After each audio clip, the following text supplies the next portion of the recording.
जय नाग देवता। आप सभी को नाग पंचमी पर्व की हार्दिक शुभकामनाएं।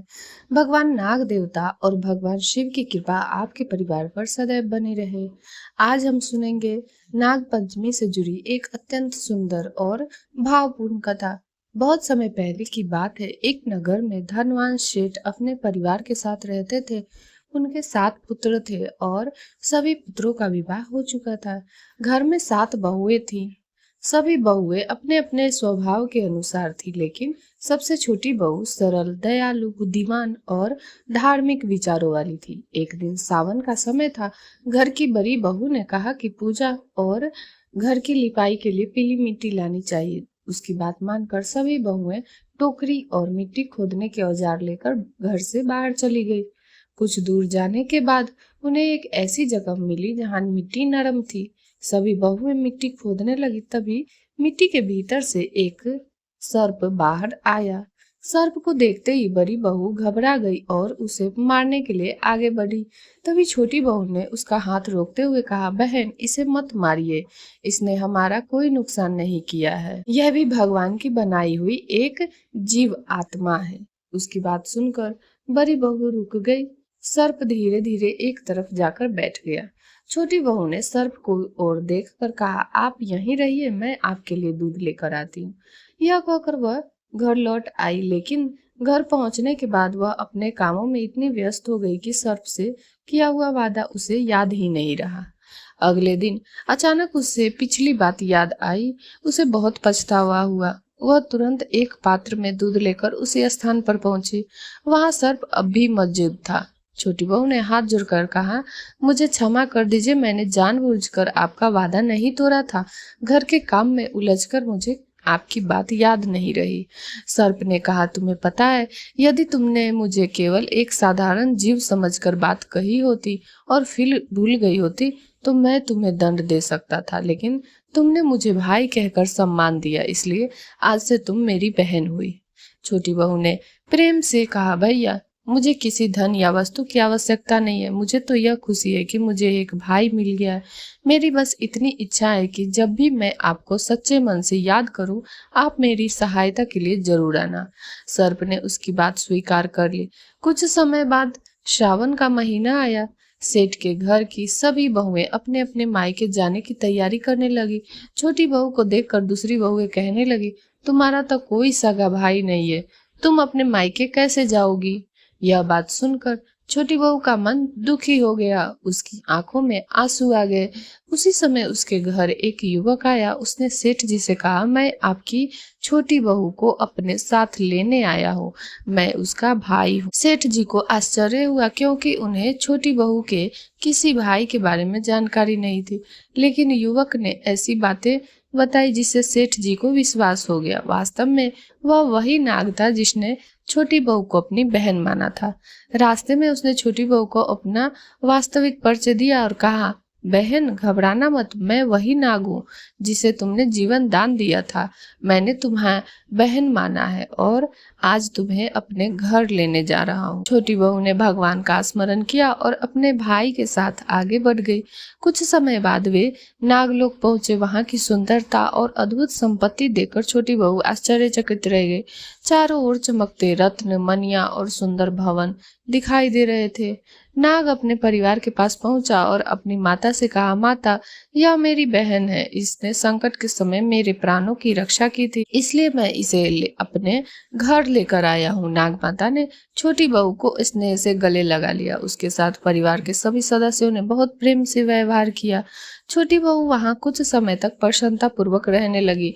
नाग माता के छोटे छोटे बच्चे भी थे। प्रतिदिन वह उनके लिए दूध तैयार करती और दूध को उचित तापमान पर ठंडा करने के बाद घंटी बजाती। घंटी की आवाज सुनते ही सभी बच्चे वहां आकर दूध पीते। एक दिन छोटी बहू ने कहा, माता जी, आज मैं बच्चों के लिए दूध तैयार करती हूँ। नाग माता ने उसकी बात मान ली। छोटी बहू ने दूध गर्म किया और उसे ठंडा करने के लिए रख दिया, लेकिन उसे लगा कि दूध पर्याप्त ठंडा हो गया। उसने जल्दी से घंटी बजा दी। घंटी की आवाज सुनते ही सभी छोटे नाग दौड़ते हुए दूध के पास पहुंच गए।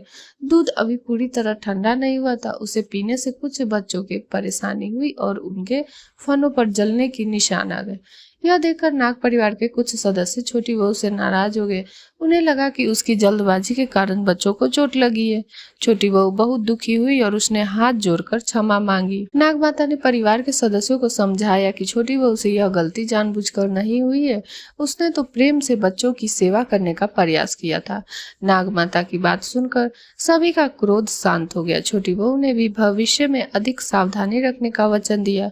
कुछ दिनों बाद जब छोटी बहू अपने ससुराल लौटने लगी तो नाग परिवार ने उसे बहुत सा धन, रत्न और आभूषण देकर विदा किया। उसके भाई ने कहा, बहन, यह सब तुम्हारे प्रेम और स्नेह का सम्मान है। नाग माता ने भी उसे एक सुंदर रत्नों से जरा हुआ हार दिया।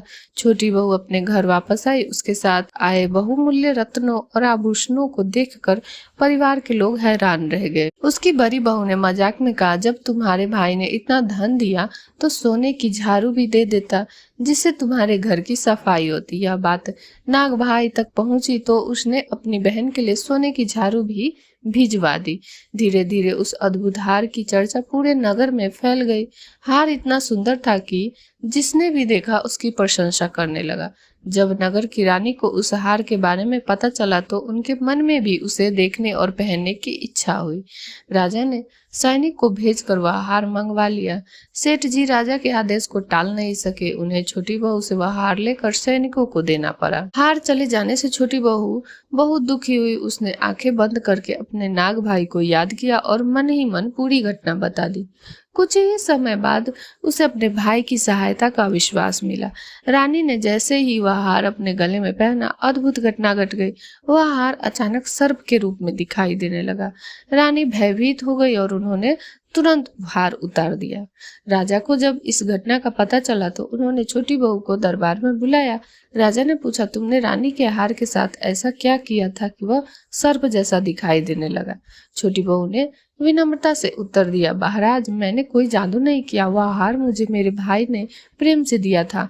मेरा भाई नाग देवता है। मेरे लिए यह हार केवल आभूषण नहीं बल्कि उनके स्नेह और आशीर्वाद का प्रतीक है। इतना सुनते ही वहां दिव्य रूप में नाग देवता प्रकट हुए। उन्होंने राजा और सभी उपस्थित लोगों से कहा, यह मेरी बहन है। इसने बिना किसी स्वार्थ के मेरे प्राणों की रक्षा की थी। मैंने इसे अपनी बहन माना है और वही हार मैंने इसे उपहार में दिया। नाग देवता के दर्शन होते ही राजा सहित सभी लोगों ने श्रद्धा से उन्हें प्रणाम किया। राजा को अपनी भूल का एहसास हुआ। उन्होंने छोटी बहू को सम्मान पूर्वक उसका हार वापस कर दिया और नाग देवता से क्षमा मांगी। उस दिन से नाग देवता के प्रति लोगों की श्रद्धा और भी बढ़ गई। मान्यता है कि नाग पंचमी के दिन नाग देवता की पूजा करने, उन्हें दूध अर्पित करने और श्रद्धा से उनका स्मरण करने से परिवार पर उनकी कृपा बनी रहती है। इस कथा में हमें यही सीख मिलती है कि किसी भी जीव को बिना कारण कष्ट नहीं देना चाहिए। दया और करुणा से किया गया छोटा सा कार्य भी जीवन में बड़े आशीर्वाद का कारण बन सकता है। जिस छोटी बहू ने एक असहाय सर्प को बचाया, उसी के प्रेम और दया ने उसे एक भाई का स्नेह दिया। इसलिए हमें सदैव जीव जंतु के प्रति करुणा रखनी चाहिए और किसी भी प्राणी को अनावश्यक नुकसान नहीं पहुंचाना चाहिए। नाग पंचमी के पावन अवसर पर भगवान शिव, नाग देवता और माता पार्वती से प्रार्थना करें कि सभी के घर में सुख, शांति, समृद्धि और मंगल बना रहे। यदि आपको यह कथा अच्छी लगी हो तो कमेंट में श्रद्धा से लिखिए, जय नाग देवता। वीडियो को अपने परिवार और मित्रों के साथ जरूर साझा करें और ऐसे ही धार्मिक कथाओं के लिए हमारे चैनल को सब्सक्राइब करना ना भूलें। आप सभी पर नाग देवता की कृपा सदैव बनी रहे। जय नाग देवता। हर हर महादेव।